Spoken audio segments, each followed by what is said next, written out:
برنامه خبری و تحلیل اخباری آزادی است تقدیم شما از استودیوی مرکزی. سلام بینندگان عزیز، امروز 1 مای این گزارش را داریم.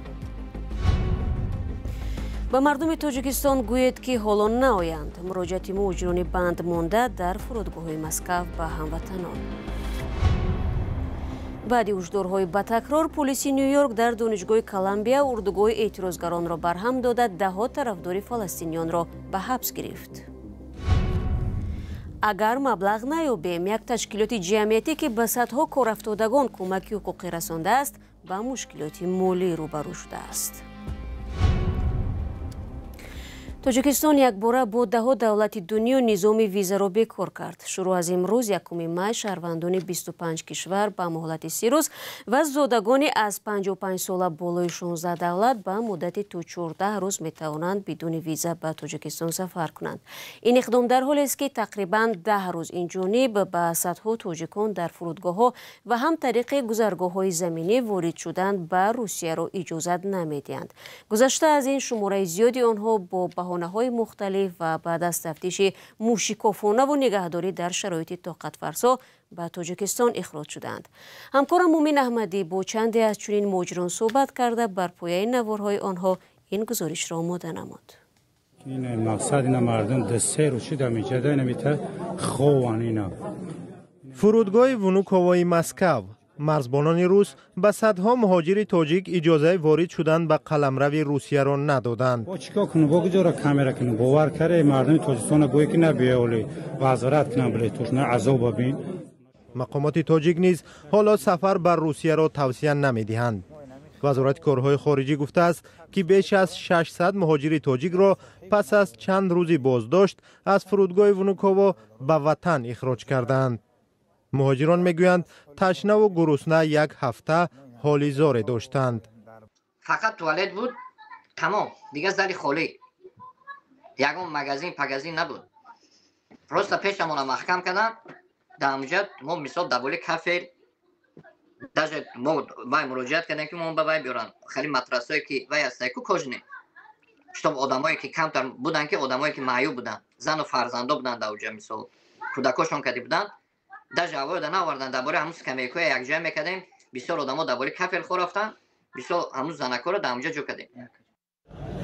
در سند اخراج مهاجران گفته شده است که درباره هدف سفرشان بر روسیه معلومات نادرست دادند. مهاجران میگویند مرزبانان تلفن‌هایشان را گرفتند، ساعت‌ها مکاتبت در مسنجرها و صفحه‌های شبکه‌های اجتماعی آنها را جستجو کردند، ظاهراً تا عیب بیابند. وقتی تلفن ما را گرفتن در پیش ما اول تماشا کردن آیدی تلفن دیدن. آیدی تلفن دیدن و گفتن که تلفناتون در دست ما میمونه، پرول تلفنتون ما در گپ زنه. ما پرول تلفن گپ زنه وقتی سنه 29 با ما تلفن دادن. در اونجا ما در آمدیم دیدیم استوری یوتیوب با وقتی که یوتیوب میدروید اونجا به استوری هست میدروید میبینید راه به فلسطین ویدیو تماشا کردگی راه به سیریا هم خیلی ویدیویی که پرووکاسیون هست درباره اسلامی هم خیلی ویدیو تماشا کردگی. مقامات روسیه گفتند که تفتیش شهروندان خارجی یک چاره موقتی بوده، ضد مهاجران تاجیک نیست. تاجیکستان میگوید مقامات روس تنها مهاجران تاجیک را هدف قرار دادند. یک تا دختره کیتاینکا بود و سرازو زنگ زدن و اومد رفت پاسپورتش آمدن و گرفتن برو بردن. بعد ای طرف ازبکستان دو کس بود، دو تا مرد. بعد 5 تا استودنت مراکو بود. تمام موندگی همه تاجیک بود. آیا همون یک روز هم ممکن نخوابیده باشم. ما اومدیم شب ساعت 12 یک شب ما دیو متاج برو بردن سر که گرفتن بردن شما. بسیاری بعد نخوابیدم. پس از حمله مرگبار به تالار کنسرتی کراکوس در مسکو که مقامات روسیه 12 شهروند تاجیکستان را به آن متهم کردند، آزار و اذیت مهاجران در روسیه افزایش یافت، از جمله در فرودگاه و گذرگاه‌های دیگری مرزی. گزارش همکارم مومن احمدی را تماشا کردید. تحولات اخیر در رابطه‌های تاجیکستان و روسیه از جمله بیانیه‌های حکومت تاجیکستان درباره بدرفتاری مقامات روس با مهاجران تاجیک، اعتراض رسمی بر روسیه از علامت‌های تیره شدن رابطه‌های دو کشور است که همدیگر را رسما شریک استراتژی می‌نامند. سبب بد شدن مناسبت‌ها حمله تروریستی به کراکوس است یا چیزی دیگر؟ همکارم خیرمان بقازاده در این باره صحبت داشت با انا ماتوییوا، تحلیلگر مقیم لندن، و از او از جمله پرسید که تا کجا بیانیه‌های سختی حکومت تاجیکستان درباره بدرفتاری با مهاجران جدی میباشد. طبیعی است که آنها میخواهند شهروندان خود را آرام کنند و بگویند که در فکر حمایت آنها و مثل آنها نگران هستند. از سوی دیگر میخواهند نشان دهند که آنها آرام ننشستند و بازیگر فعال هستند و اهرام فشار دارند. یعنی یک موقع متوازن را گرفته میخواهند بگویند که از حق مردم خود دفاع میکنند و همزمان نمیخواهند با روسیه رابطه ها را بد کنند و همه را برباد بدهند. Они, конечно, не хотят портить отношения с Россией так, чтобы после этого сжечь какие-то мосты. چند پیش یک تحلیلگر مرکزی تحقیقات استراتژی نزد پرزیدنت تاجیکستان در مقاله که آن را بیان فکری شخصی اش نامیده است، مهاجرت شهروندان تاجیکستان به روسیه را یک جریان فرق کننده از جریان عادی مهاجرت کاری هم از نظر اقتصادی، هم سیاسی و هم اجتماعی نامید. و از جمله گفت که این جریان به منفعت‌های ملی تاجیکستان خطری جدی دارد و وسعتش به گفته او از خطر طالبان هم بدتر است. مثلا او میگوید که مهاجرت تاجیکان به روسیه به دیوار تکیه زده است که تخریب شد. نظر شما به این چیست و تا کجا این اندیشه واقعا هم میتواند بیانگری عقیده های شخصی این شخص باشد و یا چنین عقیده ها در حکومت تاجیکستان وجود دارد؟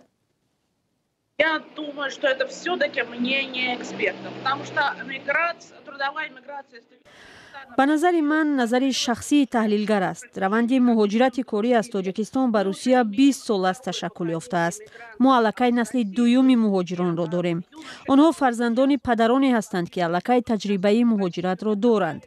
در تاجیکستان در این مدت ساحه‌های اقتصاد از حساب پول مهاجران شکل گرفتند. از این حساب مردم می توانند خانه‌های خوب بسازند، تعمیر کنند، آبادکاری کنند، چون که به همین درآمدها تکیه می کنند. از همین سبب مهاجرت یک بخش اقتصاد و اجتماعیات و همچنین فرهنگ هم هست. برای بسیار مردان جوان مهاجرت مثل یک مکتب زندگی شده است که از پستی و بلندی های آن گذشته آب و تاب می یابند. میان آنها همراهی پیدا می شود. در روسیه مهاجران به همدیگر کمک کرده دست یکدیگر را می گیرند. این یک پدیده بسیار کلان فرهنگی است که پوره آموخته نشده است. اینکه اقتصاد تاجیکستان و درآمد مردمش به روسیه وابسته است، خطرهای جدی در پی دارد. بی‌شبهه تاجیکستان از یک سو در فکر گوناگونسازی سمت‌های مهاجرت و با کار تامین کردن مردم می شود، اما تولد در کشور زیاد است. نیروی زیادی کاری به بازار وارد می شود و حکومت باید با این نیرو کاری بکند.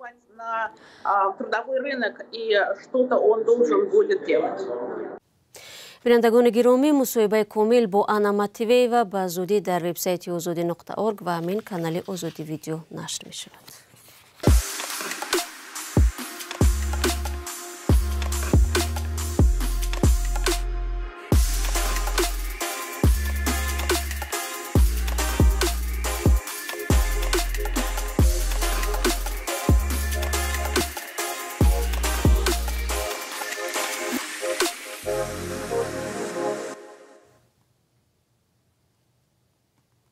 برنامه اخباری آزادی را ادامه می‌دهیم. صبح بر وقت 1 می یکی در شبکه‌های تلویزیونی آمریکا به طور مستقیم از مجتمع دانشگاه کالیفرنیا شهر لس آنجلس برخورد خشونتبار میان اعتراضگران جانبدار فلسطینیان با مخالفان آنها را نمایش دادند. روزنامه این دانشگاه نوشته است که روی زمان آغاز یافت که جانبداران اسرائیل کوشش کردند خیمه‌گاه طرفداران فلسطینیان را ویران کنند. با درخواست رهبریت دانشگاه در بین دو گروه مخالف پلیس مستقر شده است. همکارمان کایمرسیاتا گزارش می‌دهد که در دانشگاه کلمبیا نیویورک بعد چندین هشدار مقامات خیمه‌گاه جانبداران فلسطینیان را برداشتند.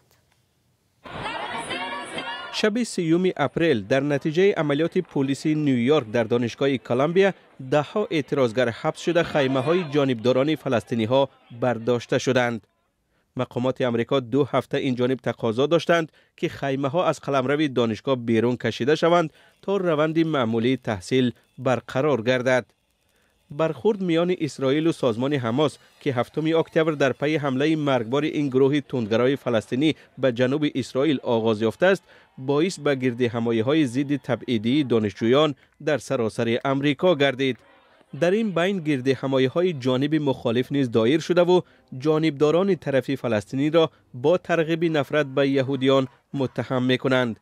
در همین حال جانب طرفدار از فلسطینی ها و از جمله یهودیانی که مخالف عملیات نظامی اسرائیل در منطقه غزه می باشند اصرار می ورزند که آنها را به اساس ضد سامی عنوان می دهند. رو می‌آوریم به موضوعهای دیگر. در تاجیکستان تشکیلاتی که بیش از 10 سال اخیر به شهروندان برای بلندشوی معرفت حقوقی کمک می‌رساند و از حق صدها کار افتاده حمایت می‌کند، به مشکل مالی دچار شده است. سازماندهندگان دفتر آزادی‌های شهروندی حالا با امید دستگیری به مردم و خیرکاران مراجعت کردند. با ادعای آنها سرمایه‌گذاری نهادهای بین‌المللی کمتر شده است و این حالت ادامه فعالیتشان را در دوشنبه زیر سوال برده است. فرزان محمدی از کار این سازمان و وضع کنونی آن گزارش می‌دهد. تشکیلات جمعیتی جمهوریوی دفتر آزادی‌های شهروندی 2 ماه باز با یک مراجعت از ساکنان و خیرکاران خواسته است که به سازمان کمک مالی رسانند. به گفته آنها این احسانکاری می‌تواند آینده جوانان و سازمان‌های ابتدایی را در تاجیکستان روشن سازد و کار صدها مراجعت کننده را آسان نماید. اگر این مبلغ را سازمان دفتر آزادی‌های شهروندی به دست آوردن نتواند، فعالیت خود را در شهر دوشنبه اختصار می‌نماید و یا برهم می‌دهد. زیرا به ادعای مسئولان آن توان پرداخت مبلغ را به اجاره بینای فراغ برای فعالیت آزاد و گشاد ندارد. تشکیلات از بس که موقع جمعیتی دارد، طبق نشانداد مالکیت آن از جمله بنا هم خصوصیت جمعیتی را کسب خواهد کرد. برای یک تشکیلات جمعیتی که غیر تجارتی است و اکثریت خدمترسانی خود را برای جامعه رایگان می‌رساند، خریداری این بنا این خیلی مشکل است. با اجاره گرفتن با نرخ نوای دوشنبه خیلی مشکل است، زیرا گران است. این از بودجه ماهانه ما دیده بودجه ماهانه اجاره ما قریب 2 مرتبه زیادتر می‌ایستد. برای همین ما حرکت کرده ایستادیم که یگان بینای خریداری کنیم و فعالیت ما در شهر دوشنبه دوام یابد.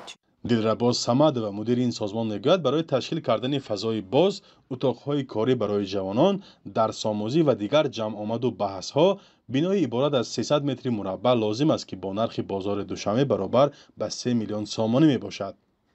تا حال حدود 90,000 سامانی را جمع آورده توانستند. تشکیلات ماه اکتبر سال 2013 در وزارت عدلیه جمهوری تاجیکستان از قید دولتی گذشته و تا این دم مبلغ اجاره‌اش را از حساب سرمایه‌گذاری سازمان‌های بین‌المللی پرداخت می‌کرده است.